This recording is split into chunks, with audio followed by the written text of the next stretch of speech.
Welcome sa DRS 2.0. Fresh at nagbabagang happenings ba ang hanap mo? Mga padabarkads man yan o mga trending topics? Pwes, sagutin natin yan. Kaya naman isubscribe nyo na ang ating channel para sa mga nagbabagang balita everyday. So, ayun, another birthday celebration na naman ang ating natunghayan kanina dito po sa Itbulaga for Boss Joey De Leon. Sinimulan ito sa opening number ni Karen Aishrup. Nag-alay siya ng birthday song for Boss Joey De Leon na siyang in-enjoy ng lahat ng live audience sa studio po ng Itbulaga kanina. Makikita din ang mga dalang pa-banner ng mga fans for birthday greetings kay Boss Joey De Leon. Nagbigay din po ng mga mensahe ulit ang mga Dabarkads natin kay Joey. Good health at mahabang buhay, and also nagpasalamat naman si Boss Joey sa mga Dabarkads natin sa studio na nakiselebrate sa kanya today. And syempre, sa mga patuloy na sumusuporta sa Itbulaga at sa pa-surprise ni Tito Soto noong nakaraang Sabado. Samantalang silipin naman natin ang birthday celebration ni Boss Joey kasama po ang family niya. Nagbahagi nga po ng video ang kaanak ni Boss Joey for celebration ng birthday nito. Sa video na to, makikita nga po na kinakantahan si Boss Joey De Leon ng birthday song habang si Boss Joey naman ay nagaantay pong matapos ang kanta. Makikita nga po ang kasiyahan sa kanya dahil another year na naman ang dumagdag sa kanya. And also, nagbigay din po ng statement si Boss Joey De Leon sa kanyang Instagram account. Kalaki po ng isang picture na yakap po ang unan na meron pong print ng mukha po ng kanyang ina. Sabi nga po ni Boss Joey, "Happy birthday to me and my mama Emma. I love you ma and thanks for everything." Sa mga nagtataka, my mom's actual birthday is on March 31. She was born in 1925 kaya 100 years old na siya ngayon. Special, 'di ba? Kaya sinama ko siya sa pagbati at saka hindi ba dapat pag-birthday ng isang tao, binabati din yung nagpaanak sa kanya? Hindi ka naman magbi-birthday kung walang airmats mo. At sa comment section nga po ng post ni Boss Joey De Leon, bumuhos po ang pagbati mula sa mga Dabarkads natin, kabilang na din sila Ryan Agoncillo, Alan Kay at marami pa pong iba.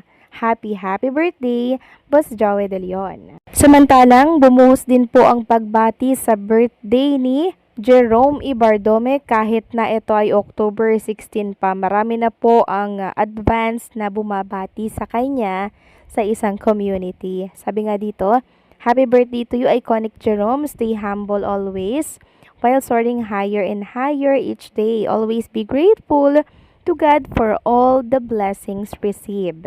And since malapit na nga po ang kanyang birthday, another AI picture na naman po ang ating nasilayan kasama po ni Jerome Ibardome, ang totoong Elvis Presley. At makikita nga dito yung parehas po nakasuotan po ni Jerome at ng Elvis Presley. Walang iba kundi po ang iconic na costume na Elvis Presley. Ang ganda, 'di ba, mga Kadabarkads? Nakakatuwa talaga yung AI kasi nagagawa niyang possible yung mga imposibleng mangyari. Samantalang next topic naman tayo, pag-usapan natin mga Kadabarkads ang tungkol dito sa isang clones na kung saan ay nagreklamo na po at kumonsulta na sa legal team or nagsasampa po siya ng kaso dahil sa ginagawa pong pang-aabuso ng ilang mga bashers at mga nanguusig po sa kanya. So, sinong clones ito? Walang iba kundi po ang grand champion ng The Clones na si Jean Jordan Avina, ang clone po ni Karen Carpenter. Sabi niya nga dito sa kanyang post, "Hello everyone, I just want to inform the public that there is currently a demolition job being done against me. False accusations are being spread calling me a scammer. In an attempt to destroy my reputation, please be assured that we are already taking legal action regarding this matter."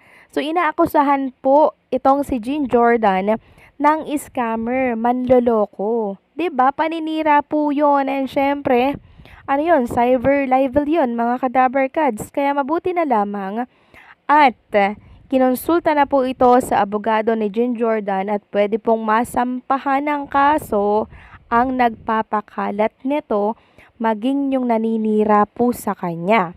Sabi nga dito ulit ni Jean Jordan, kakagawa lang ng account ng mga trolls kaya be aware sa mga accounts na pwede pa nilang gawin at paninirang gagawin sa akin. Maraming salamat po. So nakakaloka lang mga kadabarkads, no? Ayaw po ng mga trolls na to at ng mga bashers na to na umaangat po mga kadabarkads yung kapwa po nila. Si Jean Jordan, deserve niya po mga kadabarkads kung ano man po yung katayuan niya ngayon. Kasi nagsumikap talaga tong bata na to mga kadabarkads. Since simula pa lamang po, nakita ko yung pagod, yung hirap niyan. And syempre yung pamilya po niya mga kadabarkads, tinatapak-tapakan din po ng iba. And ngayon na nasa taas na si Jean Jordan, eto pa din po, no? Dinadrag pa rin siya paibaba. And since may mga maninira, may mga bashers na si Jean Jordan, na mga kadabarkads, ito isang patunay na talaga naman pong sumisikat na si Jean Jordan. Kaya kung sino man po yung mga nagkakalat ng fake news at paninira po kay Jean Jordan, na siya scammer, ang scammer po, merong ninakaw yan na pera or merong kinuhang pera na ginawang pangloloko, wala naman pong ginagawa si Jean Jordan na ganyan mga kadabarkads. Kaya dapat lamang po talagang maparusahan kung sino man po yung naninira sa kanya. Mabuti na lang talaga at umaksyon na si Jean Jordan para hindi na po pamarisan pa ng iba itong ginagawa pong paninira sa kanya. Kasi syempre, may effect din yan sa kanyang ginagawa dito sa industriya, 'di ba? Syempre, yung ibang hindi kilala si Jean Jordan, sasabihin, ay, scammer pala yan, hindi ako bibili ng ticket, baka hindi iganto, baka hindi ibigay yung ganyan, 'di ba?